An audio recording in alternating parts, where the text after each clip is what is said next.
你们是谁？为什么要逮捕我？这是机密，无可奉告。但你必须来到法庭接受审判。法庭？我做错了什么？我们也不知道，反正你被逮捕了。这不是商量，而是通知。Do not go gentle into that good night. Old age should burn and rave at close of day. Rage, rage against the dying of the light.之前我们在《变形记》那期节目当中有提到 Kafkaesque 卡夫卡式的，形容人掉进了一种离奇怪诞的环境当中，或者说困境当中。根据卡夫卡式困境延展出来的叫做卡夫卡式社会。关于卡夫卡式社会没有一个明确的出处，但是网络上似乎有一个大家都公认的定义，是说无论规则多么离奇、荒谬或不合逻辑，大多数人都会毫不犹豫地遵守。所有人都心知肚明，都知道以后会付出代价，但依然会选择沉默和聋哑。一旦卡夫卡式的社会形成，这种欣欣向荣的表面底下会藏着一种危机四伏的状态。在这种状态下呢，又会产生4种变化。第一，服从会暂时安全，不服从会立刻付出代价。我们生活里常说好汉不吃眼前亏，意思就是要遵守规则。现在遵守规则，暂时不会付出代价，但是如果现在不遵守规则的话，立刻就会付出代价。可这一切其实都是徒劳的，因为有不合理的规则存在，无论是现在服从还是日后服从，早晚都会因为别人的行为而付出代价。这就说到了第2个变化，服从者会集体干掉不服从者。卡夫卡式社会典型的特征就是会出现2种人，服从的人和不服从的人。因为服从者会暂时安全，不服从者会马上付出代价，而这些服从者为了眼前短暂的安全，又会去干掉那些不服从的人。也就是我们常听说的少数服从多数，并不是他想服从，而是他的拳头没有多数硬。那如果说少数就不服从，就要讲道理怎么办？那就到了卡夫卡式社会的第3个变化，讲理将被所有人视而不见。卡夫卡式社会当中的人就是这样，他们对公然作恶的巨头熟视无睹，却对带头发声的人指手画脚，恨不得立马就把他们全部消灭。在喊打喊杀的这个过程当中，就会迎来卡夫卡式社会的第4个变化，所有人都认为自己是没有责任的。在卡夫卡式社会当中，每个人因为任何事情都有可能变成那个少数人，所以呢，其实这个社会当中所有人都是胆战心惊的。可是他们并不会去反思胆战心惊背后的原因，而是每每心存侥幸心理，希望自己就是那个幸运儿，总希望别人走在你前面，而你呢走在最后一个。也就是这种冷漠自私的心理，会让大家变得越来越怯懦，最终丧失良知。好，以上就是卡夫卡式社会的定义和它的4个变化。如果让我给个总结的话，我觉得卡夫卡式社会的典型特征就是时代性沉默，全民性聋哑。卡夫卡的小说《审判》当中就讲了这样一个超现实的荒诞故事：一个年轻人 K 无缘无故被指控犯有从未被命名的罪行，自此陷入无休止的法律官僚主义当中。接下来我们走进故事，去切身的感受一下卡夫卡式社会的各种细节。想象一下，你就像《审判》的主人公约瑟夫 K 一样，是一个很普通的上班族。有一天早晨，你正准备去上班，却突然被2个穿着奇怪制服的人拦住，他们告诉你被逮捕了，但是拒绝告诉你原因。啊，你们是谁？为什么要逮捕我？这是机密，无可奉告。但你必须来到法庭接受审判。法庭？我做错了什么？我们也不知道，反正你被逮捕了。这不是商量，而是通知。就这样，你被莫名其妙的带走，却不知道究竟发生了什么。到了庭审这天，你被带到一座居民楼上的阁楼，一个类似办公室的地方。法官们穿着非常庸常的便服，手里拿着咖啡杯，好像随时都可以准备开个什么商务会议。这个法庭在你看来，就是人们口中所形容的草台班子。现在开始审判，你被告有什么想说的？可是法官大人，我连为什么被逮捕我都不知道，可以透露一些细节吗？什么？细节这不重要，重要的是你被控告了。控告什么？控告什么？我们也不知道，先审判再说。当你跟法官在公堂上一轮无效沟通下来，你已经非常疲惫了。你会发现这个法庭判决简直荒谬极了，有些法官甚至会根据被告人的嘴唇形状来判断他是否有罪，随后在判决文书上随意签下判决结果。看到这种情况，你被吓得手脚发软，差点昏倒在法庭上。经过一次庭审之后，你忽然发现必须尽一切可能来解救自己。你想先去法官家里面去求情，然后托关系找到靠谱的律师，可是第一个律师让你填一大堆表格，第2个律师直接告诉你这个案件根本没救，你还是自求多福吧。但是他们都莫名其妙毫无原因的告诉你，不要试图自证清白，老老实实的接受法院的判决就行。虽然你被判有罪，而且还是死刑，但是这并不影响你的正常生活和工作，你依然可以自由的出入任何场所，进行你想做的任何工作。尽管你每天仍旧上班生活，但依然会惦记这场毫无来由的审判。这时候你发现生活当中的所有事情都变得不再正常，周围的人也对你投来了奇怪的目光，仿佛每个人都在暗中的观察你，议论你，点评你。最终你选择认罪，在一个阴暗的夜晚被2个陌生人带走，带到一个废弃的地方。你知道自己无法逃脱该死的审判和命运。你在临死前的最后一个念头，感觉自己像一条狗，甚至有点焦虑，心里面默默说道：毁灭吧，快点的，累了。可是至此你都没有接到法院明确的判决。审判这部小说是卡夫卡对社会、法律和存在的深刻隐喻。他通过约瑟夫 K 的遭遇，揭示了个体面对庞大、无情且不透明的社会机器时那种绝望和孤立。起初 K 并不甘于现状，而且还很进取。他先是去法院替自己辩护，可是这种辩护就像一拳打在棉花上，不仅能量被吸收，还得不到丝毫回应。他又去找律师，律师却像个推销员一样，是个吹牛逼的主，只会告诉 K 现状是多么恶劣，而他又是多么的优秀。无奈他又去找画家，画家告诉他，并没有彻底解决的方法，你只能尽量的纠缠。后来他想靠自己写一份辩护词交到法院，把自己全部的人生经历事无巨细的写出来，包括自己在银行工作的内容，以及与情人交往的各种细节和愧疚。他还没写完的时候，遇到了教堂的神父，神父呢又给他讲了一个故事，一个乡下人和看门人的故事。然后 K 听懂了这个故事，就彻底不再挣扎了，他选择去赴死。神父所讲的故事叫做法的门前，是说曾经有一个乡下人打算到法庭去面见法官，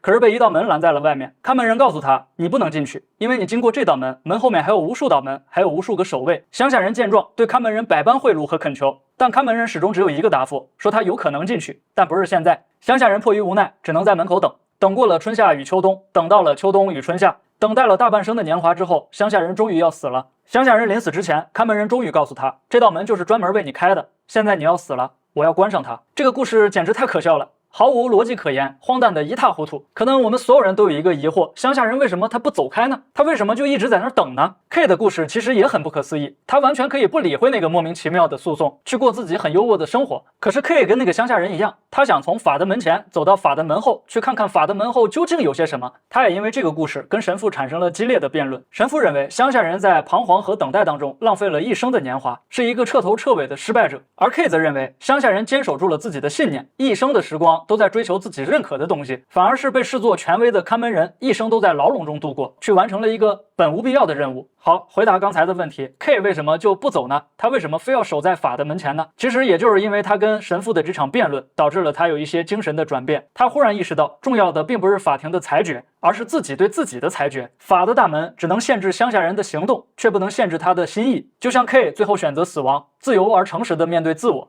这个过程本身就是他所找到的生命意义。其实，在卡夫卡的荒诞宇宙当中，每一个人都不具备合法性，或者说每一个人都是有罪的。原因是他所身处的末法时代当中，每一个人都无法自证清白。在他的故事里，有头有脸的人物可以随随便便的被起诉，没有自救的途径，没有获知被起诉缘由的权利，也没有了解庞大系统运作的权利。他所能做的就是毫无目的的挣扎，然后死去。现实情况是，我们每一个人都掉进了卡夫卡式的社会，每一个人都停留在法的门前，如卡夫卡所言的那样，等在那里，焦虑彷徨，与莫名的力量纠缠不清，直到死去。有关法的门前这一章的内容有诸多的解读和猜测，我在这里只描述一种视角，用以对照我们所处的现实。这样做或许有一点点狭隘，配不上卡夫卡那些庞大的思考，但我暂时只读到了这一个用武之地。审判和城堡一样，都是经过无数次修改之后最接近完成的未完成作品。1924年6月3号，卡夫卡因为肺结核逝世。在临终之前，他把自己所有的手稿托付给了非常要好的朋友马克思·布罗德，并要求布罗德在他身后将所有手稿销毁。可是马克思·布罗德因为珍惜卡夫卡的才华，并没有遵从他的遗愿，反而将他所有的手稿进行整理，并在1年后的1925年陆续出版。也正是这次违背意愿的出版，才让全世界都领略到了卡夫卡深邃的思考和他不朽的荒诞世界。在卡夫卡去世16年之后， Kafkaesque 即卡夫卡式的便被当作形容词来使用，无数次被用来形容现代人眼前所面临的困境。他的故事非常的荒诞，但是荒诞恰恰是这个世界最真实的描写。1883年，卡夫卡出生在奥匈帝国的布拉格。哈布斯堡王朝所统治的奥匈帝国是一个多民族融合的立宪制二元君主国。19世纪末，奥匈帝国、德国、意大利三国同盟，形成了和英法俄相对的两大阵营，为第一次世界大战埋下伏笔。一战前夕，民族国家的浪潮开始在欧洲蔓延。当时的奥匈帝国，说捷克语的捷克人和说德语的奥地利人，两者之间的分歧日趋明显，两种族群都在加强自己对自己国家的认同感。卡夫卡一家作为聚居在布拉格的犹太人，则居于捷克人和奥地利人之间。由此可见，无论是在宗教还是民族认同上，卡夫卡都是一个活在边缘的人。而在写作语言的选择上，他也像是被流放的那一类。原本说伊地叙语的犹太人，因为教育的关系，只能使用德语去写作。好在卡夫卡的捷克语和德语非常的流利，这意外帮助他更洒脱、更自由地去表达自己。1914年6月，奥匈帝国的皇太子裴迪南大公在萨拉热窝被刺杀。1个月后，一战爆发。在我们以往的印象当中，一战没有二战那么重要，也没有二战科技那么发达。但是事实上，一战才是影响世界格局的重要战争，二战只是一战的延续，类似于地震的余震和打水漂的涟漪。卡夫卡的审判写在1914年的年底到1915年的年初，也就是战争爆发的那个冬天。在他写作的这些日子里，没有人知道这场战争要打多久，也没有人知道自己几时会死在战场上。那是一个名副其实走向崩塌的末法时代。战争爆发之后，卡夫卡本打算参军上战场，可是因为结核病被拒绝，无奈的他只能继续留在工作岗位上，接着处理那些保险业务。另一种解释是战争动员导致劳动力吃紧，他的上司呢又比较看重卡夫卡的工作能力，于是想尽一切办法留住了他，接着为公司工作。无论哪一种原因，卡夫卡所面对的都是公司减员和无限压榨，天天996，偶尔也007，再加上他的犹太人身份，一个强势的父亲，还有一段纠缠不清的三角恋，这一切都促使卡夫卡继续思考存在的意义。他笔下的超现实世界就像他眼前的末法时代一样，社会上的一切正道正信都已衰微沦丧，唯有荒诞的戏码轮番上演。卡夫卡在审判当中所描绘的正是末法时代的荒诞与悲凉。K 希望自己得到清白，在法庭上据理力争，说那2个监视他的人是小偷，偷了他的衣服。正是 K 无意间所透露出的贪腐行为，导致那2个逮捕人被施以鞭刑。这件事过后， K 觉得非常自责和愧疚，原因是他认为都怪自己口无遮拦，连累了跟案件无关的其他人。